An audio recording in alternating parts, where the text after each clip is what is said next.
So, what's your name? My name's Noah Hill, and I'm in the 8th grade. Grace. Grace what? Hillman. Jordan.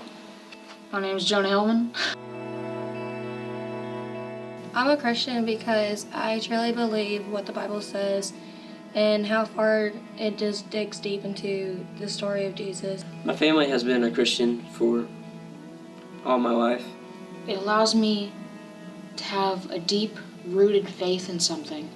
I think, or I know, should be the better thing to say there, that I am a Christian because God is not people. Because in the same way that people let you down, in the same way that people aren't there for you, in the same way that God is always there for you, it's something more than a connection that you can have with people. And no matter what sin you do or how tempted or how far you go, you will always be forgiven, because even if you don't believe, He still forgives you because He's that loving and that caring of you because He created you. And knowing that all the stress, everything that has been going wrong in the day, that I don't have to worry about it anymore. That it's just gone. I look around me in this world and there has to be something more. I feel like the move from Indiana to Arkansas was probably the biggest factor in shaping me who I am as a Christian today. When I was younger, I was kind of following the path, I guess, like my parents set out for me. And I guess when I moved here in the 6th grade, it kind of changed a lot of things. I mean, I wasn't really sure why.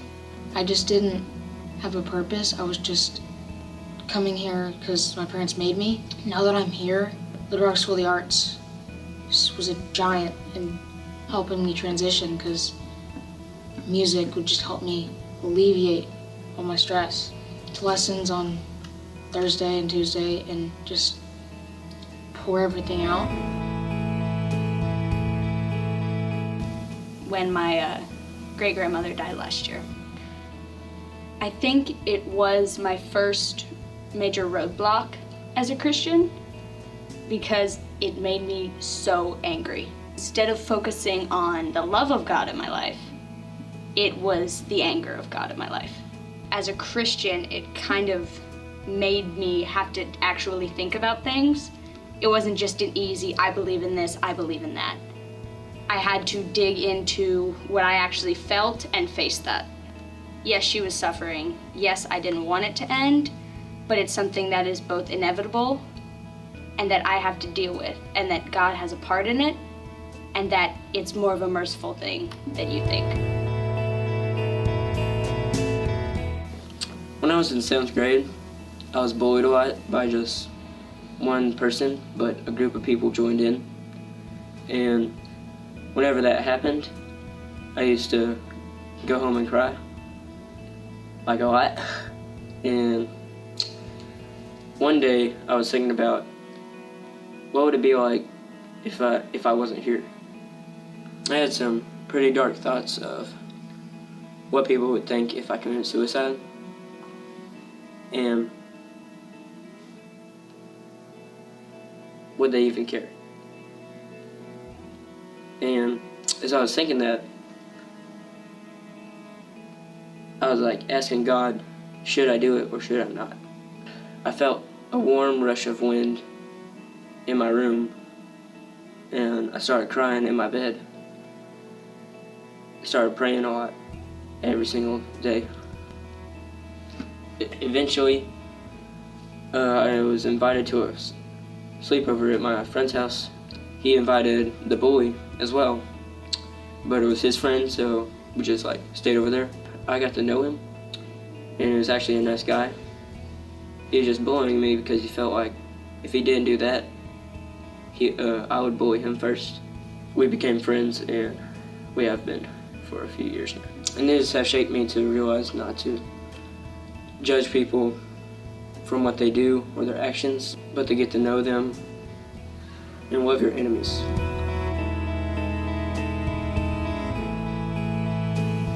Personally, I was going through, me and my friends, we weren't on the best levels because of things that just happened between us because she got a boyfriend like everyone does.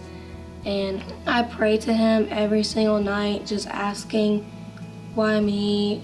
Like, why does it have to be like this? And why do I feel so down and feel like I'm supposed to do something, but I'm not able to? I felt God's love through that specific experience because I prayed constantly to him and it felt like he was doing nothing. And finally one day it's like he told me, stand up, make this work. And I felt God's love not only in me but in her, like I said, helping us come closer again and helping us restore our friendship. Once I felt that feeling of darkness and wanting to commit suicide, God helped me realize that that wasn't the answer. And I felt his love every night when I felt bad. I felt kindness, joy, and forgiveness. The first time I think I really started to feel God's love after that was I started reading the Bible. I started getting into what I thought I should believe and what I thought I should think. And I kind of figured out mercy, it hurts a little at first. It's not something that is immediate, it's not immediately calming, it's not immediately stopping everything bad in your life.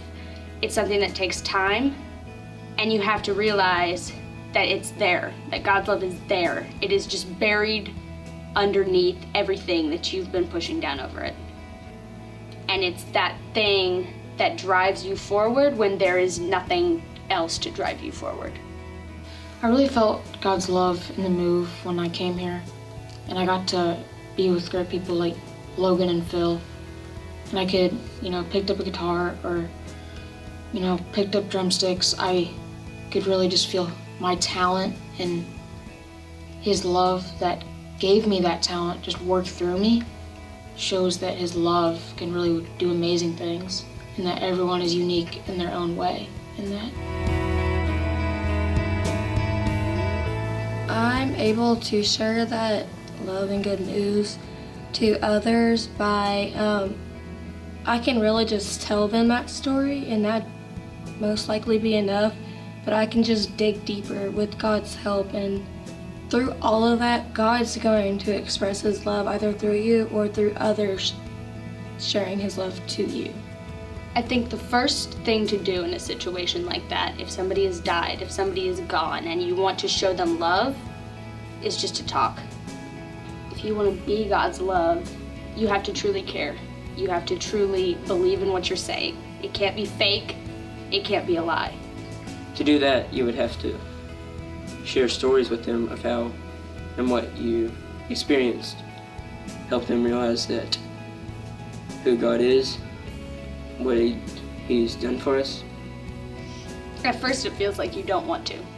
That it's something that you want to keep all to yourself, because it feels like if you share it, then it's going to go away forever. That it's going to belong to somebody else. And so once you get past the fact that you need to share it, that other people need that too, that it's not just about you anymore.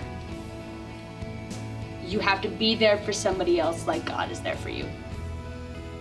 And which is hard because we're human and we mess up and we do things that we shouldn't do, and God doesn't do those things.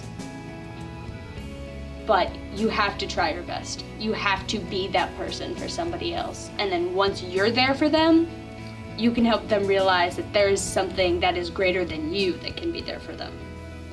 I feel like I could share God's love best during youth group on Sundays. It was just you and me sitting in the worship center, and I could use those talents to get others to further their faith and allow them to find a new journey through Christ. I don't really think that God can change the world through me. I don't think that's a plausible idea. I don't think it's a logical idea. But I think that soon enough, I'm gonna have to come to terms with the fact that God is neither plausible nor logical. but I think there are certain people that God can change through me, if that makes any sense. I want to become a doctor and helping them through the pain and cruelty that they feel in that specific moment, and just starting up a conversation with them. I see God changing not only me but their mind, and how they're able to see God's love through me, and it just helps them because it gets their mind off all of that, and it gives them a hope. Even if they already have a religion, it still gives them a hope. He would probably use me through ministry to help others learn how to worship God, talking to Jesus with them, who He is, what He's done for us. If we win a game, give the game to God. Because I'm just really along for the ride. I don't know what's going to happen until you get there. So, if I can listen to people, if I can talk to people, if I can be the voice of reason, if I can be the rock, then I think it's easier to change a person than to change the world. You have to be there for somebody, to share God's love through yourself to somebody else, to show them that there is something greater than people, that there is something there that is better than a person.